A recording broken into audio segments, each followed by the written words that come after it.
쌀 한 가마니로 이거 다 쑤셔넣으면 완전히 극락에 가게 행복할 거다라고 생각하는 순간 답이 없는 거예요. 한 공기의 사랑밖에 못해요, 우리는.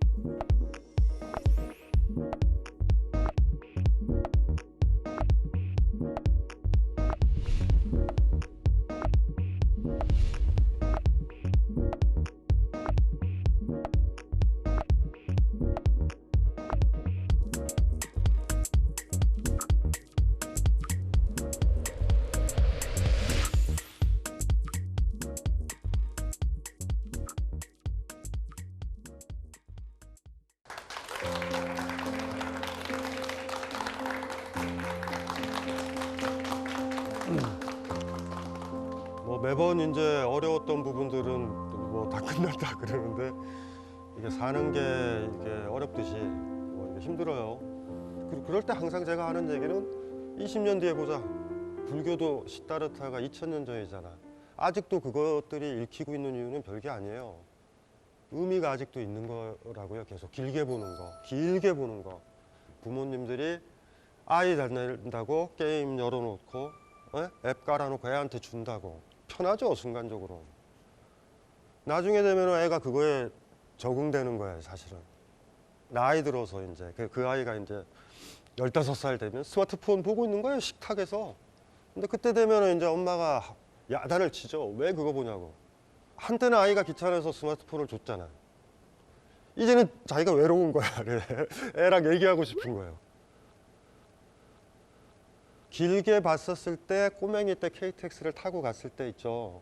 그때 힘들지만 아이랑 얘기하고 그때 얘기한 그것이 10년, 20년 지나서 아이랑 얘기하는 그 씨를 뿌리는 거잖아.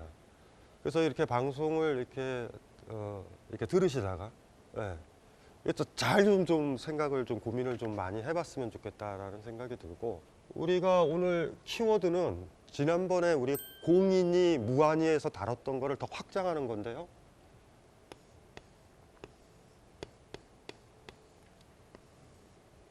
요 인연이라는 단어 기억나시죠? 이슬이 하나가 맺힌다? 그러면은 습도, 바람, 그쵸? 그것들이 다 모여가지고 여러 조건들이 이슬이 만들듯이 이해가 된다고. 근데 왜 이거를 다시 한번 강조하냐 하면 인연을 어떻게 만들까라는 문제예요. 내가 어떻게 인연을 만들까? 잘못 인연을 만든 사람도 많잖아요, 사실은. 어머니가 뭐 예를 들면 결벽증 있어봐요. 자식들 그냥 붕괴돼요, 정신이. 그 아이가 움직이지도 못하죠. 집이 얼마나 깝깝하겠어요. 애가 막 뛰놀고 집으로 싹 들어왔을 때 어머니가 한마디 하는 게 목욕부터 해라. 그 들어워진다는 건 몸만이 아니라 정신적으로 망가졌을 때도 집에 들어와야 된다고. 피곤해도 딱 집에 들어와서 쓰러지는 아이 있죠. 집이 세상에서 제일 편해. 편해야지 들어오지. 근데 엄마는 막 집 관리를 해. 근데 엄마가 관리하는 집이 깨끗해지려면 애가 안 들어오는 게 좋아. 물론 엄마는 얘기하죠. 왜 안 들어오냐고. 들어오면 씻으라고 그러고. 힘든데. 가장 편안한 곳이어야 돼요. 그런데 그런 부모를 아이가 선택을 못 하잖아. 태어나 보니까, 정신 차려 보니까 그런 부모인 거야. 그래서 고민이 되는 건 그런 거예요. 꼬맹이 때는 어쩔 수 없고 미성숙한 사람은 어쩔 수 없어요. 근데 문제는 뭐냐면 성숙해졌을 때 이제 인연에 내가 어떤 식이든지 간에 개입을 해야 되잖아요. 그 부분. 근사한 시가 하나 있어요. 우리 그 김선호 시인의 상냥한 지옥이라는. 너가 모여 너를 만든다. 너가 모여 나를 만든다. 목과 나무와 입김이 모여 책상을 만든다. 햇살과 고양이 등뼈가 낮잠의 폭포를 만든다. 너가 만나면 너와 다른 너가 된다. 별 하나의 너와 별 하나의 너처럼 끊임없이 다른 너가 된다. 너와 너는 나를 합성하고 나와 나는 너를 합성한다. 너는 나의 의존에 너가 되고 나는 너의 의존에 내가 된다. 모든 것이 영원한 천국은 얼마나 지루하겠니. 불변이 없으므로 붙들릴 게 없다. 소유할 게 없으므로 자유다. 안녕. 마지막이란 없다는 것. 심지어 나의 죽음 앞에서도 고마워. 내 상냥한 지옥. 오늘도 안녕히. 이 시가 가지고 있는 가장 큰 의미가 뭐냐면, 사람들 있죠, 사람들. 사람들일 때 나랑 너만 나와. 이 시가 가진 가장 큰 매력은 그거예요. 나, 너, 그 다음에 그나, 그녀 있죠? 그 다음에 이거 뭐가 있어요? 복수가 우리, 당신들, 뭐 이 정도, 뭐 그들, 이런 거잖아요. 근데 이거를, 이쪽 거를 다 날려버렸어. 김선우 시인의 시에. 이건 굉장한 인식이에요. 이게 너무 소중한 거예요. 사실 이 시 읽었을 때. 그래서 이 시를 읽었을 때 여러분이 짜증나는 건 또 그거야. 너 나오잖아요. 세계는 나와 너밖에 없어. 우리가 어떤 사람을 볼 때 있잖아요. 이 비유 하나 들게. 학교 초기에 있죠. 새 반이 됐어. 새 학기가 되면 아이들이 오죠. 그런데 딱 개학 날이 딱 왔더니 선생님이 그러는 거야. A라는 학생이 방학 사이에 죽은 거야. 반 아이들이 슬퍼요? 본 적도 없어요. 왜 제가 이거를 많이 강조를 하냐면, 우리 앞에 있는 대상이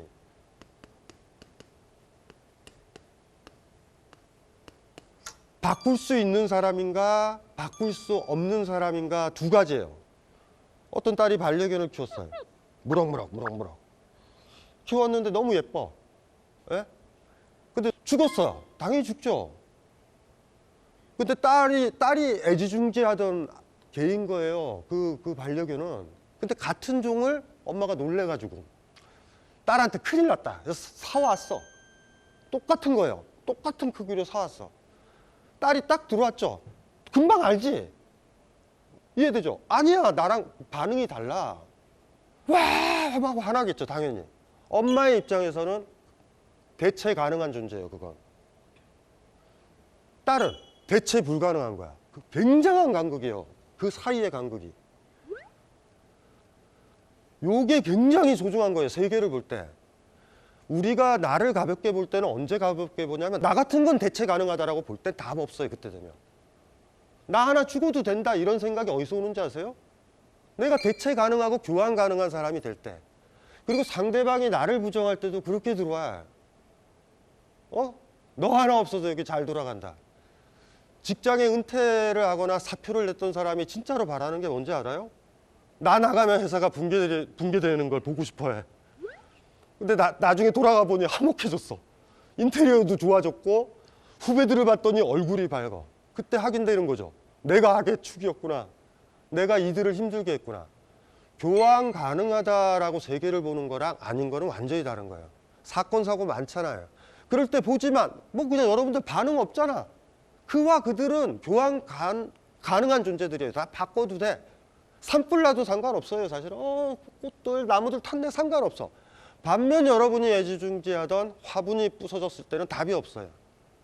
너라는 건 교환 불가능한 거고 대체 불가능한 존재야.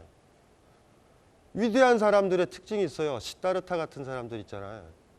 그런 사람들한테는 그나 그녀나 당신들 그들이 없다. 다 너다. 그래서 저는 시다르타가 되고 싶진 않아요. 힘들어 못 살아 이거는.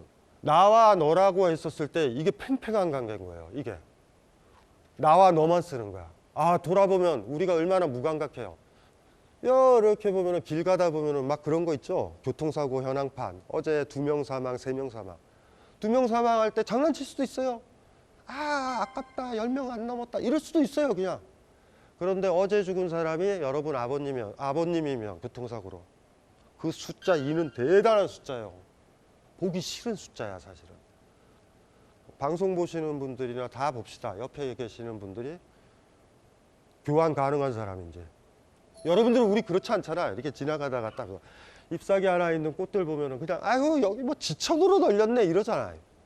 근데 그 꽃 하나도 그냥 꽃, 그것 이 정도 3인칭이 아닌 거야. 너라고 부른다. 그래서 한번 다시 돌아가 보면 처음 예에서 기억나죠? 내가 보지도 않고 사랑하지도 않고 뭣도 안 한 사람이야. 그 아이가 방학 때 이 세상을 떠난 거야. 그런데 그 학년 마지막 때 친구가 죽었으면 완전 달라져. 무슨 말인지 알죠? 그 아이랑 했었던 그 많은 것들, 많은 추억들 나한테 다 있잖아. 근데 그 아이가 죽은 거야. 한 아이가 새로 이제 학기 말에 한 명이 온다고 그래도 괜찮아요? 안 괜찮지? 낯설 거야. 왜 그 자리에 네가 있지? 그 자리는 비워둬야 된다라고 생각할 거야, 어쩌면. 예, 그 느낌. 그래서 여기에서 너라는 얘기가 막 나왔을 때 그 느낌에서 한번 읽으면 재밌어요. 3인칭이 없어. 이 시를 읽고서 이제 여러분이 생각할 때는 이 너들은 이렇게 이 너들 떼거리는 뭐야? 막 이런 느낌이 들 거야. 근데 그걸 배워야 된다고. 우리한테 제일 많은 게 뭐예요? 우리라는 얘기 있죠? 당신들도 똑같고 그들도 똑같고 그 그녀도 똑같아. 이 세계가 더 크죠?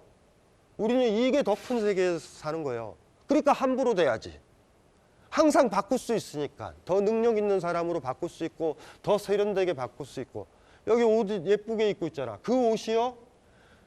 근사한 어떤 사람의 추억이 가진 옷이라면 바꾸지 않아요.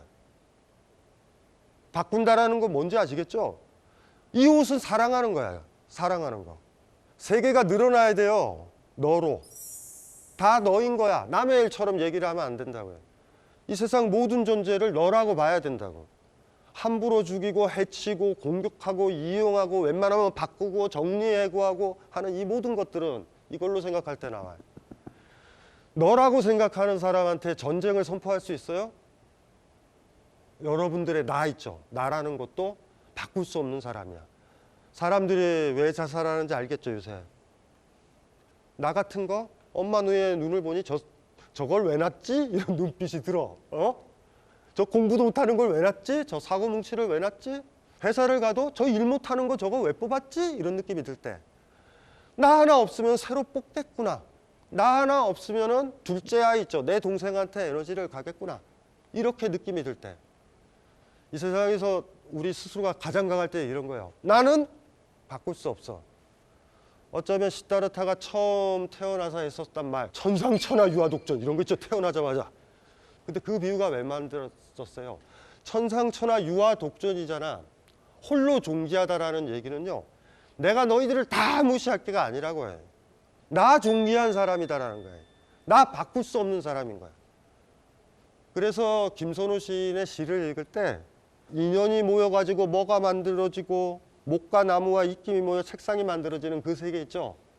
그런 세계들은 변화하고 관계 맺는 세계인 거야.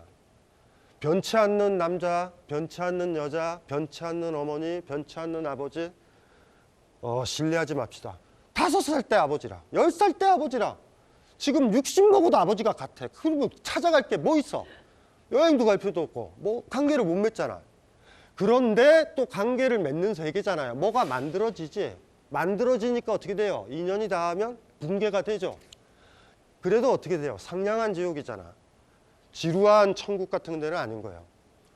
지옥은 뭐냐 하면 내가 그리 아꼈던 벚꽃이 인연이 닿아서 떨어져 버리는 거예요. 그럼 지옥이죠. 근데 돌아보면 얼마나 상냥해. 걔네들이 폈을 때와 펴 있을 동안은 내가 이뻐해주면 이뻐해준 만큼 리액션이 나왔었던 존재인 거예요. 그게 이제 아름다운 거죠. 이게 이제 이 시가 가진 그 의미예요. 그리고 요 감각을 미리 좀 알았으면 좋겠다라는 게 중요하죠. 나와 너. 세계가 너로 많이 보였으면 좋겠어요. 세계가 교환 불가능한 걸로 보였으면 좋겠어요. 서양은 이 감각이 사실 떨어져요. 굉장히 많이. 근데 20세기 들어와서는 전혀 달라. 그 중에서 이제 프랑스에서 제일 중요한, 들어보셨을 거예요? 들어보셨나요? 이 사람의 얘기를 좀 해볼게요. 왜냐하면은 제가 누누이 얘기했어요. 불교에서는 집착을 없애는 게 중요하잖아요. 그러니까 뭐가 사라지니까 아프고 이슬이 없어지니까 아프고 꽃이 지니 아프고 이런 쪽이잖아. 인연이 다 돼가지고 사라졌을 뿐이야. 눈사람이 있었는데 온도라는 연이 안 맞춰져가지고 눈사람이 사라졌을 뿐이야. 나중에 인연이 다 되면 다시 눈사람을 만들 수 있어 얘야 라고 아버지가 얘기할 수 있잖아. 요런 맥락이에요. 거기까지만 얘기해, 불교가. 근데 제가 철학자잖아요. 근데 거기에 만족을 못 하겠어요. 그랬더니 들레즈는 이제 그런 얘기들을 하는 거야. 우리가 보고 있는 건, 듣고 있는 건 거대한 교향곡이 하나에. 실제로 거대한 교향곡에 그 음이 있는 게 아니라 개별 악기들이 연주하는 게 실제 모습인 거예요. 그래서 교향곡이 하나가 연주가 된다. 그러면 어떻게 돼요? 바이올린 주자가 한 명이 빠진다고 그래서 곡이 크게 변하진 않아. 근데 한 명 빠지고 보면 어느 성상 임계점에 이를 때 있죠. 그러다가 그걸 딱 넘어가는 순간, 야, 이게 베토벤의 7번 교향곡이냐? 일이 될 때가 있어. 라이프니츠를 기억해도 돼요. 우리는 물방울 소리 하나를 듣고 있지만 우리가 듣는 거는 파도 소리 들어. 바닷가에 철썩 마치 파도가 소리치는 것처럼. 근데 중요한 건 뭐예요?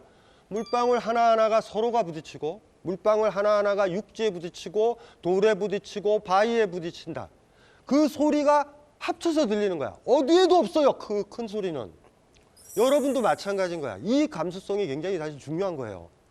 들레즈는 그거를 얘기를 하는데 중요한 개념이 이거예요, 이거. 이거 뭐예요? 풀리. 치마. 주름 잡힌 치마. 이거 주름이에요. 주름이라는 의미. 풀리. 요걸로 사유를 한다고. 주름을 보세요. 주름이 딱 만들어지잖아요. 주름이 혼자 만들어져요, 옷에. 옷이 팽팽하던 옷이 세 개랑 부딪히는 거죠. 의자에 앉아 계시잖아. 의자에 앉고 뭣도 하고 걷고 산까지 올라가게 되면 구기면 달라. 주름이 잡힌 그것을 뭐로 보냐 하면 이슬로 보면 돼. 합쳐진 걸로. 들레즈는 그렇게 들어가는 거야. 세 개는 모두 주름인 거야. 그런데 이제 여기서 이제 재밌는 개념이 나와요.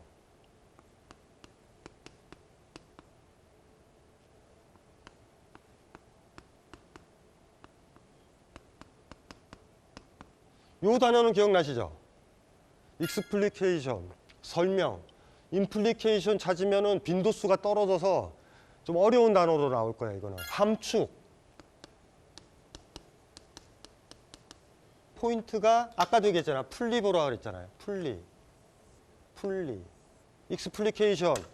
바깥으로 주름을 펴는 거야. 임플리케이션은 안으로 주름이 말아지는 거야.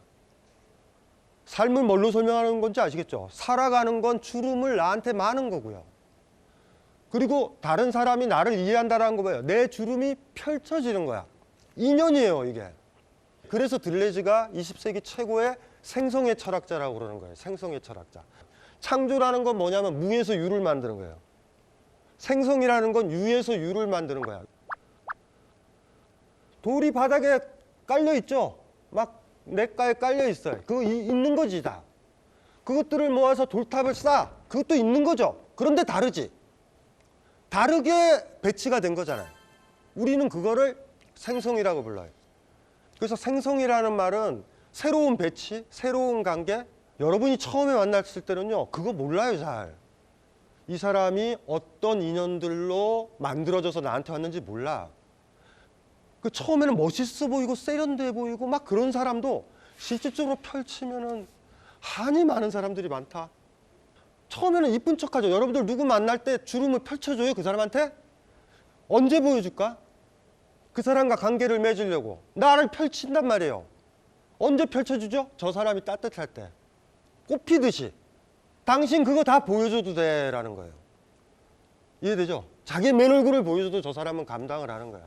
이게 익스플리케이션이에요. 왜 펴야 돼요? 저한테 종이 한 장만 찢어주실래요? 네. 안 쓰는 종이. 이거를 한번 보자고요. 이렇게 접혀요?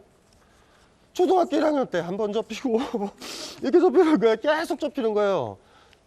그리고 이게 현실적으로 드러난 게 우리 얼굴의 주름인지도 몰라. 어부의 주름과 농부의 주름과 화이트 칼라의 주름은 달라요. 자세히 보면 이렇게 되잖아. 젊었을 때 관계 맺기가 왜 좋은지 아세요? 젊었을 때는 주름 접기가 편한 거야. 나이 들어서 관계 맺기가 힘든 이유는 접히질 않아요. 웬만하면 이제 이래서 관계를 못해. 이렇게 이러고 사는 거야. 이제 어쩔 수도 없어. 근데 이 사람을 만났네. 근사하네. 펼치는 거죠. 왜 펼치냐고요? 이렇게 펼친다. 펼쳐. 주름의 흔적은 사라지지 않아요. 절대. 그런데 이분이랑 만났잖아. 접을 수가 있어. 어떤 사람을 만났는데 그 사람이요, 여러분을 신뢰해서 주름이 펼쳐지는 느낌이 들잖아. 놀랄 수도 있어요. 내가 받았던 첫인상의 그 남자, 그 여자가 아니네? 이럴 때 부담스러워서 도망갈 수도 있어. 이런 여자랑 어떻게 살아? 뭐 집에서 이렇게 가정폭력에 많이 시달렸고 막 온갖 일을 다 겪었네? 그렇죠? 그런데도 왜 그 사람이 그걸 펼쳐 보였을까? 어떤 사람이요, 조용히 할 얘기가 있어요.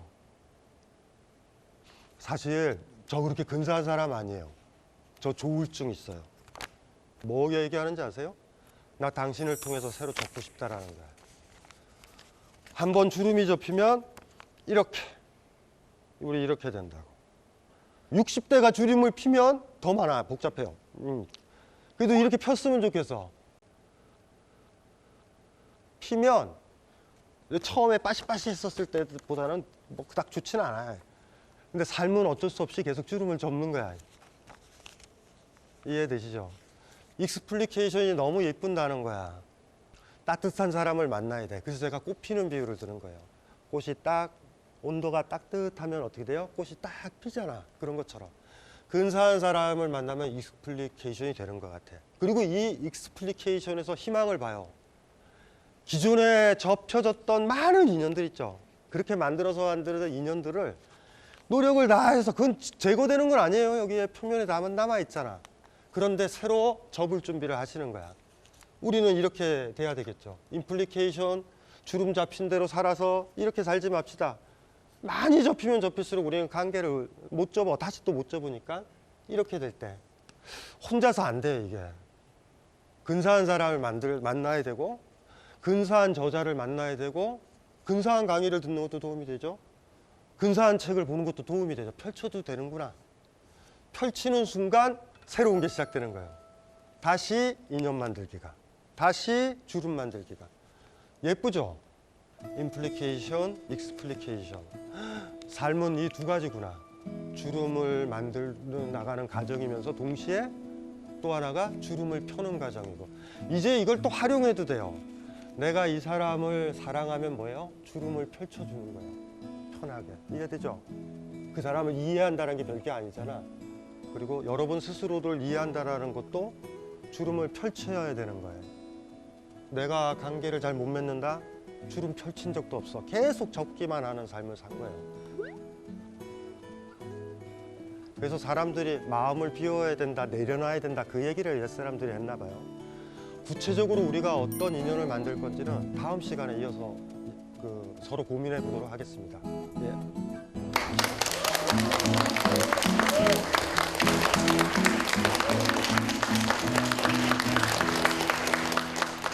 어떤 여인이 어떤 남자가 멋있어 보인다? 옛날 다른 여인, 다른 남자의 꿈이다. 펼치면 너무나 슬픈 주름이 나오는 거, 여러분 펼치면 답 없다. 아이를 볼 때 이 아이의 자아는 이거다 그러면 여러분 답 없어요. 아이도 나름대로 사회생활 합니다. 남한테 배신당해서 생긴 거 말고, 학창시절에 선생님이 무시해가지고 생긴 거, 그거 말고 내가 좋아하는 걸로 만든 나들을 나 안에 만들어야 되잖아.